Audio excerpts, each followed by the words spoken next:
Hello, नमस्कार. मी मानसी. तुमच्या सगळ्यांचं स्वागत आहे माझ्या एका नवीन ब्लॉगमध्ये.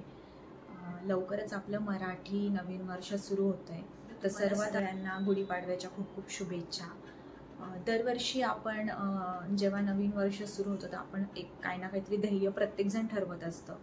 सो आपण यावर्षी 2025मध्ये एक ध्येय ठरवणार आहोत, ते म्हणजे स्वतःच्या मानसिक आरोग्याची काळजी घेणं ही आपल्या स्वतःची जबाबदारी असेल.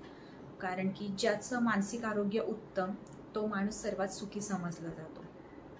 तर तुमच्यापैकी किती जणांना मानसशास्त्र खूप जणांना माहिती नसेल, पण मानसशास्त्र म्हणजे सायकोलॉजी. सो सायकोलॉजीमध्ये मनाशी संबंधित ज्या काही सगळ्या गोष्टी असतात त्याचा विचार केला जातो, त्याचा अभ्यास केला जातो.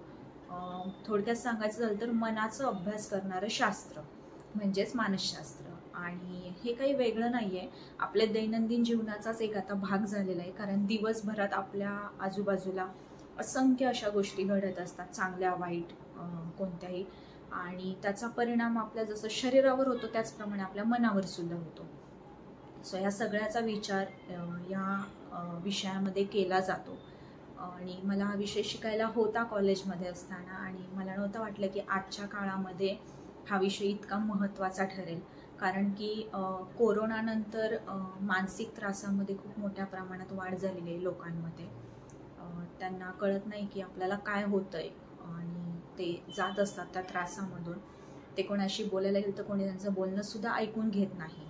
सो मी ठरवले की आपण एक छान असा हा विषय त्याच्यावरती जर व्हिडिओज बनवले तर, कारण की खूप छान असा आगळा वेगळा हा विषय आहे. सो ह्या वर्षी 2025मध्ये आपण स्वतःला चॅलेंज देऊया की आपल्या मानसिक आरोग्याची काळजी घेणं ही आपल्या स्वतःची जबाबदारी असेल, आणि आपण ती घेऊयात आणि एक सुंदर आयुष्य जगूयात. सो असेच छोटे छोटे छान छान असे विषय आहेत जे मानसशास्त्रामध्ये आहेत.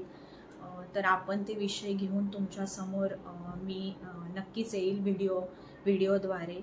सो तुम्ही आता माझे व्हिडिओ पाहत राहा इथून पुढे. छान छान असे कॉन्टेंट आहेत, आणि नक्कीच तुम्हाला सुद्धा हे रिलेट करतील तुमच्या आयुष्यामध्ये. कारण की आजूबाजूची परिस्थिती आत्ता तीच चालू आहे, आणि ते लक्षात घेऊनच मी हा व्हिडिओ बनवण्याचं ठरवलं. सो तुम्हाला जर माझा व्हिडिओ आवडला असेल तर नक्की लाईक करा, शेअर करा, सबस्क्राईब करा चॅनलला. भेटूया पुढच्या नवीन ब्लॉगमध्ये. Thanks for watching.